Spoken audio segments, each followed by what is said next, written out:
So today we're going to try something a little bit different. We're calling this the Zenful Thoughts, and this is definitely not a series designed to get better with the current setup, the set, and the camera functionalities. However, for today, for Zenful Thoughts, what we're going to do is basically have me ramble in front of the camera about various topics from tech, gaming, political news, the world, and a bunch of other crap. So today we have quite the list of things, nothing too complicated or too in-depth, but yeah, you're watching EOZ TV Zenful Thoughts. Stay tuned.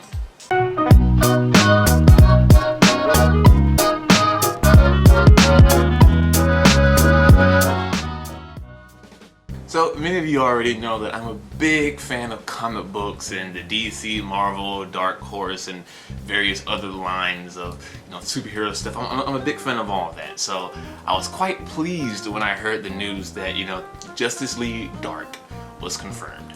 And for those who do not know, Justice League Dark is pretty much a section of the Justice League, or DC heroes who are specifically targeting the dark and supernatural realms that are contained in DC. I mean, I guess one of the better comparisons would be that of in Marvel how you have Doctor Strange and all of his tiny whiny, yes, I made a Doctor Who reference, crazy parallel dimension with Fire Skull guy and all the other doohickeys. But with Justice League Dark, we will be getting into the realm of estrogen, the demon. One of my favorite characters, aside from the fact that I cannot pronounce his name to save the life of me. When he came into contact with Bruce Wayne, or rather the Batman, he went from his human form into his demon form after saying his poetic motif, or his thing where he transforms while he recites that poem. And Batman didn't even flinch, and he asked Batman, like, you're not afraid of me? And Batman just replies things like, he's seen worse in his own head. I'm just excited. So the Justice League Dark is going to basically focus around, supposedly, a set of characters who we have confirmed as Constantine. We know that for a fact. Who's likely going to be with Constantine will be Zartana, Swamp Thing, though we call him Swamp Thing, Estrogen, Deathman, or Deathman, and a few others, I do believe. And you can find that we'll have a link to a particular set of articles talking about it, because Guillermo del Toro is actually part of the team writing and designing it. So I'm already freaking ecstatic, man. I'm happy. Other news, from the Marvel side of things, though, we've just had the confirmation about damn time that Mark Ruffalo's Hulk will be in Thor Ragnarok, and that's actually a really big deal because they're not going to be on Earth, nor are they going to be on Asgard, Asgard. So where else could Thor and the Hulk be if it's not going to be on Earth or Asgard, and they're traveling through these planetary dimensional things? Many speculate, including myself, that we're going to actually get what we've been asking for the last 5 years, and that is an upcoming Planet Hulk movie. So I'm really excited about that. Of course, we've also been hearing things such as Captain Marvel, or Miss Marvel. It's Captain Marvel. Let's go ahead and give her the mantle of Captain, shall we?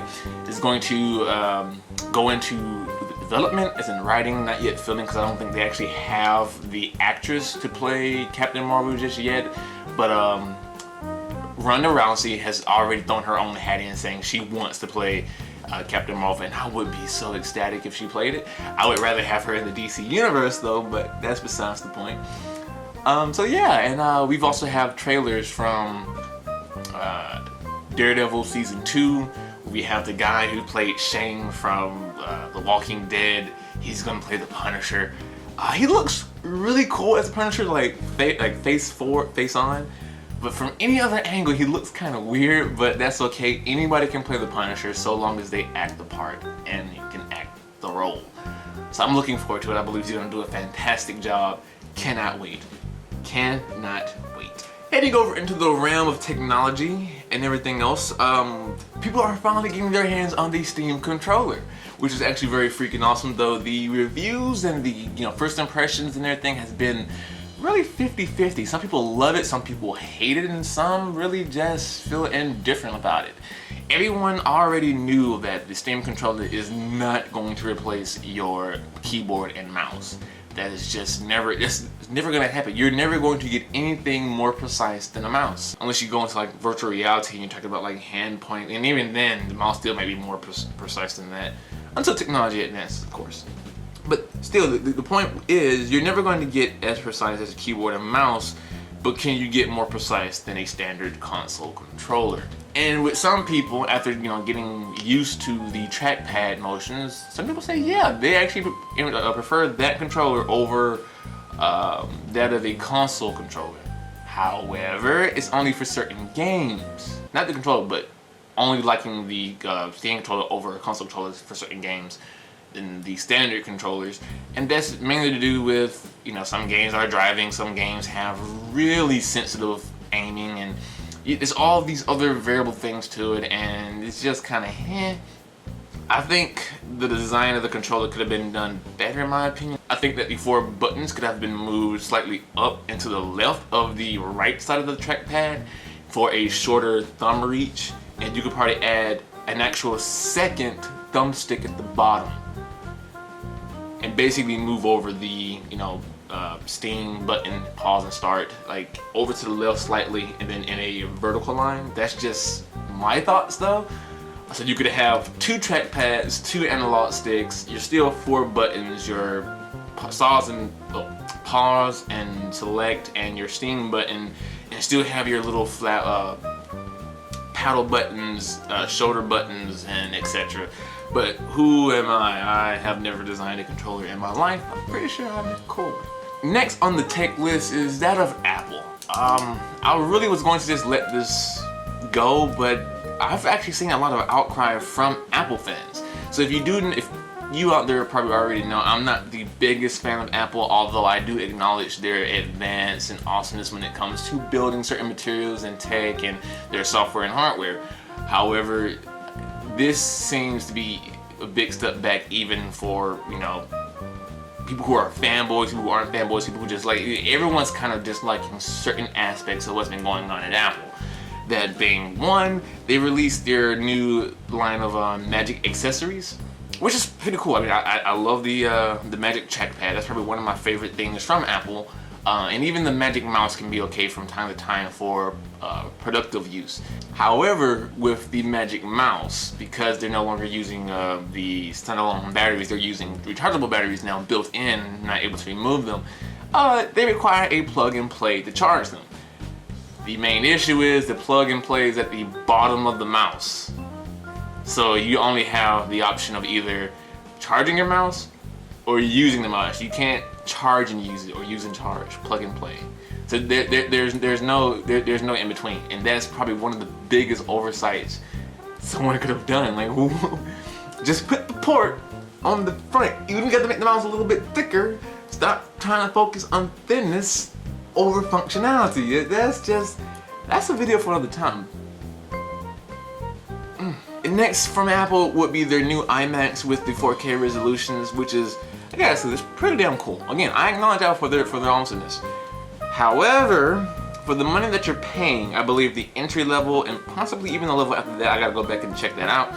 But the models that you can obtain with the iMac 2015 new version, they come with the 5200 RPM hard drive, not even an SSD. That just blew my mind. Okay, yes. You can say 7200 RPM, drives are overrated, or they're whatever. But in a world where SSDs are now becoming the norm, and traditional hard drives are becoming less interested, or can I say they're nowhere near being obsolete yet, because everyone still uses normal HDDs as storage. You would use SSDs for their boot drive and use a normal HDD for their games and schoolwork and documents and photos. Photos are actually a big deal with most common users. So why would you go for a hard drive that's 5200 RPMs? That's Apple. Apple's trying to tell me something. They're gonna answer this question for me. But why would you use a 5200 RPM hard drive in your new machine and literally use it as the boot drive as well? I think Engadget said it best with their article. 4K should be optional. Extra hard drives shouldn't be. That's God. It's not the biggest deal in the world, but to see Apple, like, again, I don't use Apple products, but that does not seem like Apple to me. I don't know. Let me know your opinions about the iMacs, because 5200 RPM, it's normal hard drive for your boot drive on an iMac that you spend thousands of dollars for just for 4K. I'd rather have 1080p or 2K or anything with a faster hard drive. I don't know. Before we jump off of the tech, we'll actually include a great video done by Tech of Tomorrow, one of my favorite tech tubers. His opinions on the new iMacs and etc. And also be sure to check out our video that we did on the Ouya. I know the Ouya is very old, but we asked the question, did the Ouya really fail overall? And I like the video. I'm also kind of biased that I made the video, but that's still besides the point. Go check it out. Other than that, guys, I'm alive, just exhausted. School has been, I'm not gonna say it's been super challenging, it's just been so time consuming. When you're only getting 3 or 4 hours of sleep during the weekdays, that becomes very, very annoying. So yeah, guys, you can find me on Twitter, that's @Zenokami. You can also follow the main group's Twitter profile, which is @EssenceOfZen. Feel free to like the video if you liked it. If you disliked it, let us know why, so we can better improve these videos in the future. Leave a comment if you have a comment, a question, or a statement, etc. Subscribe if you want to see more. Share the video if you have other friends who may find this kind of thing interesting. But yeah, guys, I will see you in the next video. But until then, as always, take care.